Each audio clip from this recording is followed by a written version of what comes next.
And then when I left being a judge, here's what people would say to me: Michael, you look pretty good. And I'd say, well, geez, what did I look like before? And they'd say, you look like you were carrying the weight of the world on your shoulders. I wasn't even aware of that. Michael Broderick has altered his career path several times over the years, but he's always been guided by his strong sense of family and community.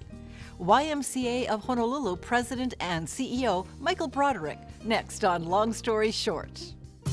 Long Story Short with Leslie Wilcox is Hawaii's first weekly television program produced and broadcast in high definition.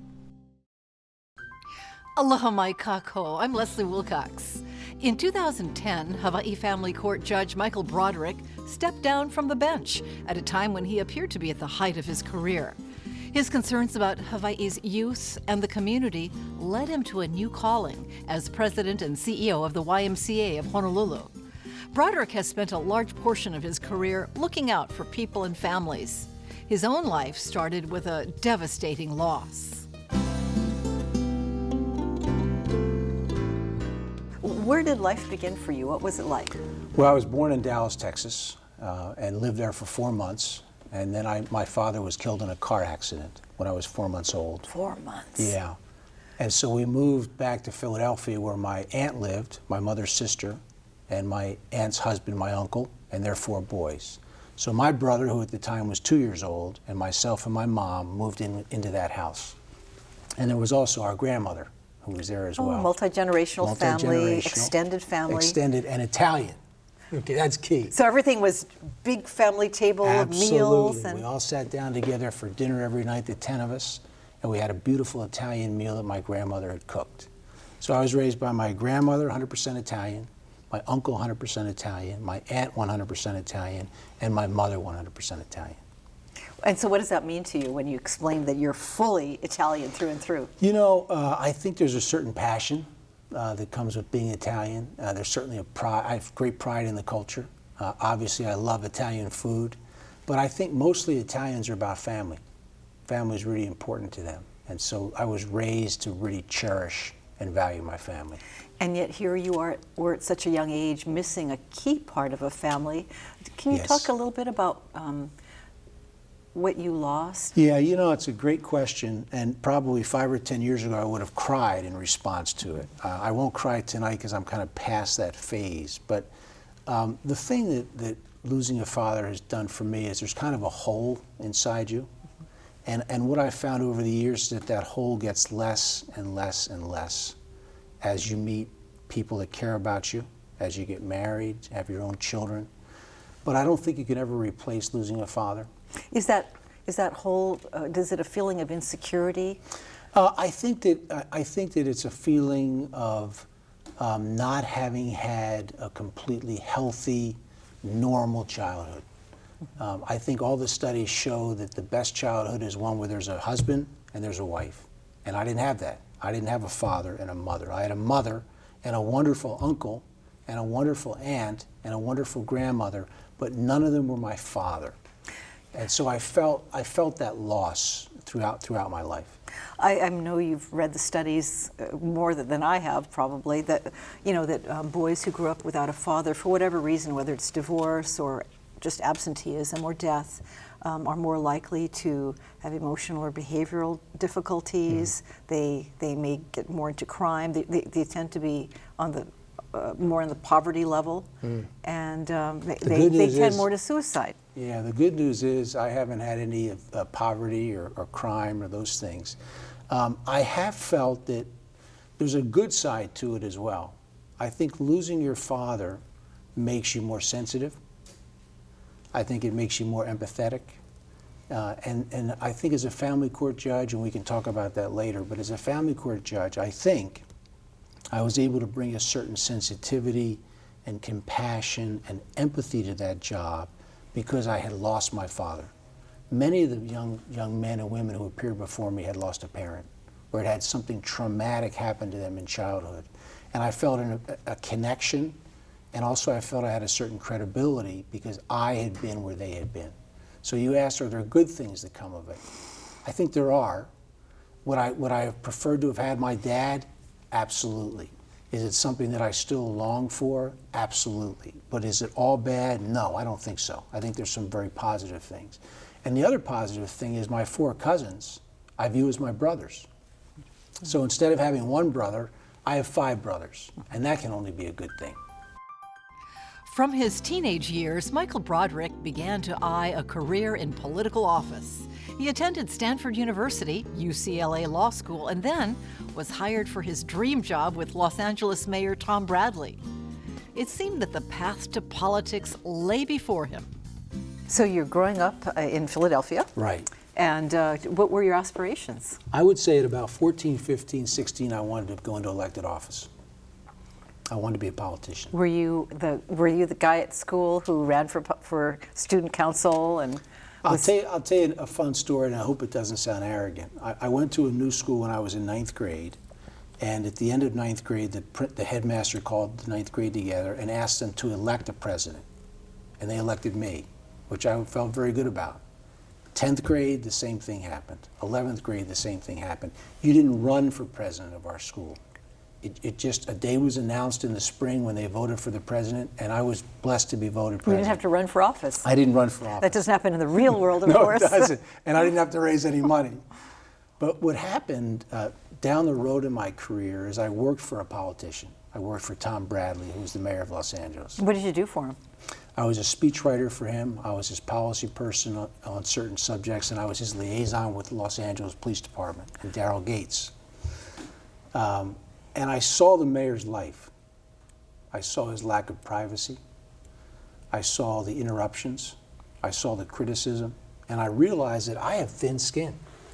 Okay? I do not have thick skin. So if I wake up in the morning and there's something in the newspaper criticizing Michael Broderick, that does not roll off of me.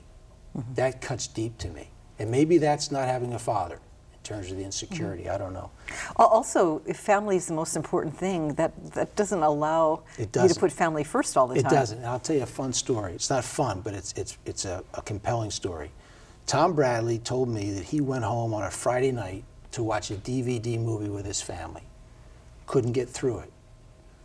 Why couldn't he get through it? Because he got a call from the police chief, he got a call from the fire chief, he got a call from his chief of staff about an emergency. He tried to watch that DVD 4 Fridays in a row and never got through it with his family. So I saw the life of a politician, and I realized that I had to be honest with myself, and I said, you know what, Michael, it's really not you. But you like the idea of being a leader and being around people and mobilizing Absolutely. things. That I love. Michael Broderick married his college sweetheart, Miley Meyer, an entrepreneurial Hawaiian Chinese woman and force of nature from Kailua in Windward, Oahu. Miley is best known today as the founder of Native Books, a Hawaiian bookstore. But back when they lived on the West Coast and were visiting Hawaii, Michael experienced the aloha spirit and made a life-changing decision.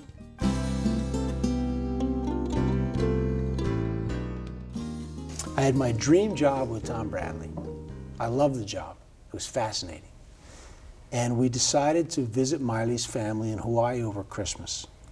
Because you and Miley had met at Stanford University. Miley and I met at Stanford. We were 19 when we met. We're 56 now, so we've grown up together. Miley's family was still living in Kailua. We came back, this is 1985, and I went to a football game at Aloha Stadium. It must have been the Aloha Bowl. It was in December. Mm-hmm. It started to rain. And on the screen they flashed, now that the weather has become inclement, that's the word they used. Now that the weather has become inclement, please use your poncho instead of your umbrella so the person behind you can see. Mahalo. Now you remember, I'm living in Los Angeles. And I looked at that and I said, that is very cool. What would they have said in Los Angeles? Nothing. Like, do whatever it takes to see that game. Yeah, they wouldn't have done anything like that in Los Angeles. The game ends. An hour later, the game ends, and they flash on the screen. Now that the game is over, look and see if your neighbor has left anything of value. And if they have, gently tap them on the shoulder. Mahalo. I drove home to Kailua from Aloha Stadium, and I told Miley, we're moving to Hawaii. Which you knew she wanted to do, right? Which I did know she wanted to do, but she had been very, very understanding about my desire to work for Tom Bradley, so there was no pressure. That's how I got here. Because you love those values. Exactly. What I saw in those two signs was community and value, integrity, warmth, aloha, basically. And I didn't feel that in Los Angeles. So 9 months later, we were in Hawaii. And then you had to start from scratch as far as a job? Well, what I did was when I was working with Tom Bradley, I sent resumes and cover letters to some prominent law firms in Hawaii. I was fortunate enough to get some offers. So when I moved back, I had a job with the Carl Smith firm. Yeah. But you didn't stay long? The private practice of law is extremely important work. It is of great significance to the client, and it's very intellectually stimulating, but it had no personal meaning to me. What kind of law were you doing with them? I was doing in labor law, employment law, representing management. So, you know, you don't pick and choose the cases you work on. You're told what You'd rather be the guy on the other side of some issues. Yeah, that's right. And the other thing I found out as I worked in labor law as an advocate was that I was much more comfortable as the neutral. I was much more comfortable as the person in the middle. So what I found myself doing was trying to solve these cases instead of advocating for my client. And that's when I realized I really should be in mediation. I see an advertisement in the paper. It's for the director of the Center for Alternative Dispute Resolution. I apply for the job, and I'm interviewed by a 3-person panel, one of the people being at the time, Associate Justice Ronald Moon, who I had never met, knew nothing about. As the interview is unfolding, one of the 3 panelists asks me kind of an inappropriate question. And the CJ, at the time, Associate Justice Moon, looks at me and goes, he winks, as if to say, Michael, I know that was an inappropriate question. Just hang in there with us. I loved it, you know? So at the end of the interview, I went home and Miley said, how'd the interview go? And I said, you know, I don't know how the interview went, but I met this incredibly cool guy, and that was Ron Moon. And they hired me for the job. But I'll tell you a funny story. I get a call from his executive assistant, and she says, come in, you've made the final list. So it's now down to 3. But Associate Justice Moon has asked you to relax, okay? Because you're a type A LA guy? Well, I said to myself, what does that mean, relax? I think he's trying to tell me that I was a little too aggressive. So I went into the final interview much less aggressive, much more Hawaii style, got the job. He hires me, and as he brings me in to tell me he got the job, he said, Michael, do you know how many times you pulled up your socks during the original interview? And I said, no. He said, I counted 23 times. You just reached down and you'd be tugging. And pulled up my sock. Obviously, unbeknownst to me, a nervous habit. He said, do you know how many times you pulled up your socks in the final interview, the one that I had you relax? I said, no. He said, once. Wow. So I said, CJ, thank you. And that was the beginning of a 23-year relationship with a guy that I would consider my mentor. That's how it started. So you get the job as, and was that a good fit? Were you? It was a perfect fit because I was interested in being a mediator. I was interested in being a third-party neutral. And as a director of the Center for ADR, that's what you do.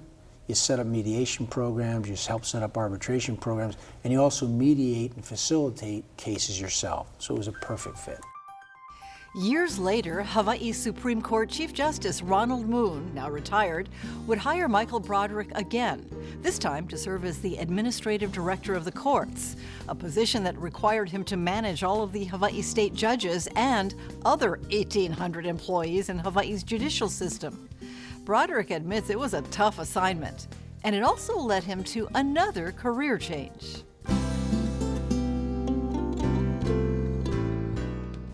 I had had a chance to, as a director of the courts, I had had a chance to observe all the different courts, circuit court, the appellate courts, district court, and family court. And I felt that there was a contribution I could make in family court.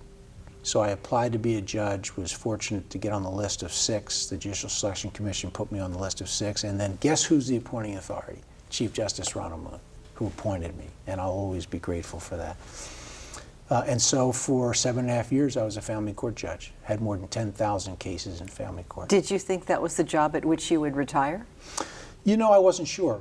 I wasn't sure. What I did know was that it was the job, as long as I was going to be a judge, I was going to be a family court judge.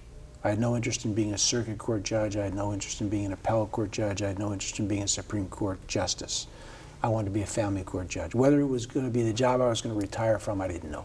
I saw themes in family court. I saw drug addiction, particularly ICE, mental illness, homelessness, domestic violence. Those are 4 things that kind of rose to the top. And kids who were totally disengaged from their families and from their communities and from their schools. So the Child Protective Services calendar are young girls and young boys who have been sexually abused or physically abused.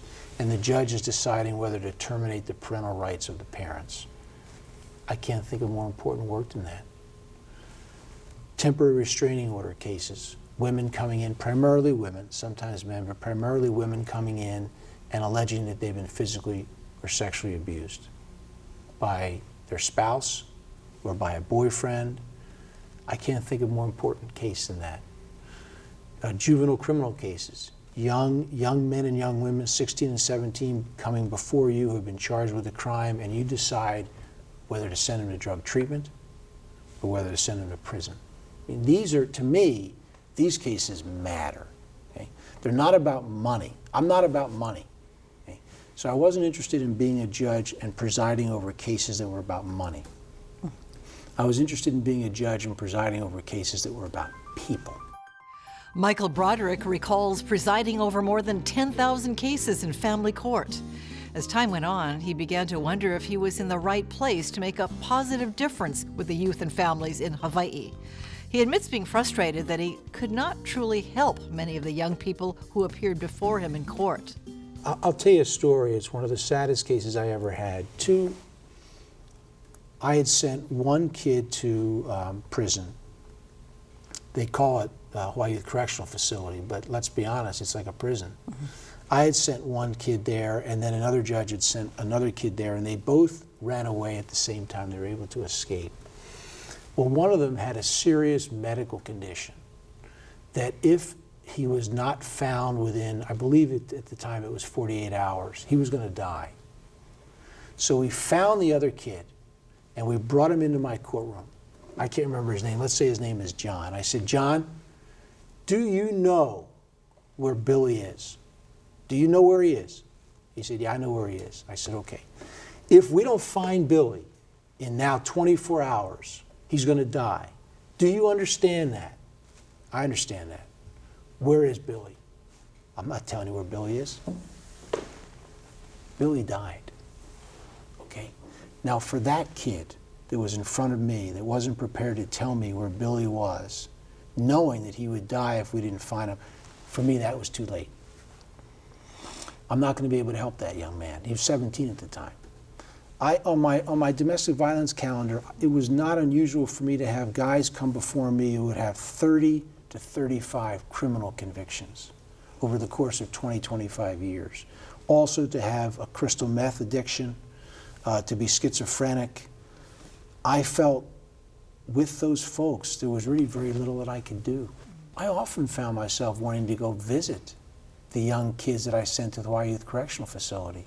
As a judge, I can't do that for so many reasons. So there were some restrictions around being a judge. All those restrictions make sense. They're there for good reasons, but they were starting to become impediments to me. Now, I need to be fair. I saw miracles happen in family court, okay? I saw a woman who was a drug addict. She said, Judge, take my child. I said, what do you mean take your child? Take him. I love him, but I love ICE more. I returned that child to her 2 years later because she went through treatment and got it together. That's a miracle. So I don't want to paint a picture of family court that good things don't happen, because miracles happen in family court. Unfortunately, the numbers are not as high as you would want. When I talk about being a family court judge, I talk about it as a privilege. It was an honor. But after 7.5 years and 10,000 cases, the suffering and the misery kind of got to me. And for many of the cases, I felt I couldn't help them. I felt it was too late. So most of the folks that appeared before me have been traumatized as children. Many of them have been sexually abused and physically abused. They have been ice addicts for many, many years, or alcoholics for many, many years, had long, long, long lists of criminal convictions. So for a lot of the people that appeared before me, I felt it was too late. I couldn't help them. The YMCA, I'd been on the board of the YMCA, and I saw the prevention work they do, the front end work around drug treatment, around gang prevention. And I said, you know what?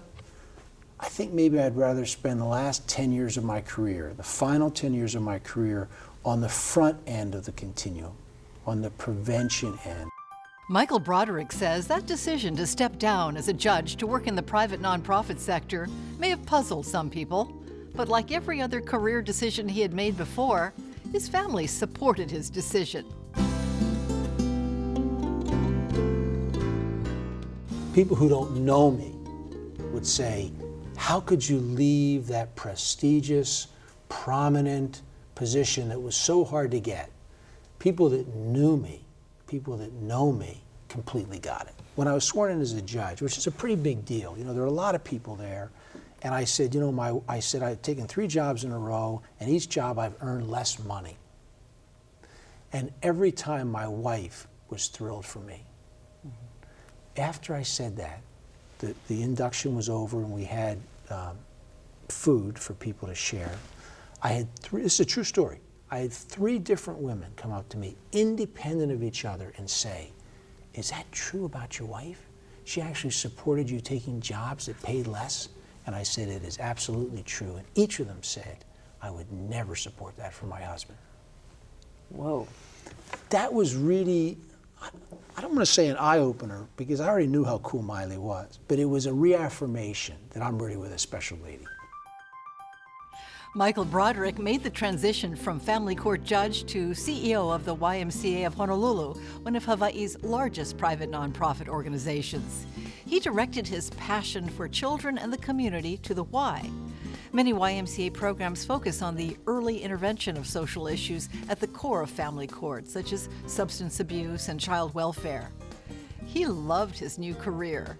However, just a couple of years into the job, he received some troubling personal news. 2 years after I took the Y job, I was diagnosed with prostate cancer, and I had surgery.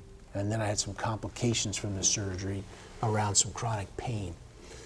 And what's changed as a result of that is, for the first 2 years on the job, I worked every weekend, every single weekend, usually both days. So if not 6.5 days a week, 7 days a week. The cancer diagnosis, speaking to you honestly, was a shock. I was 56 at the time. I was in great shape. Weight-wise, I wasn't heavy. And all of a sudden, I had prostate cancer. And I had a tumor on my prostate, which meant that perhaps it had gone fairly far. So I then had surgery, and then I had the complications and the pain, some of which I'm still dealing with now.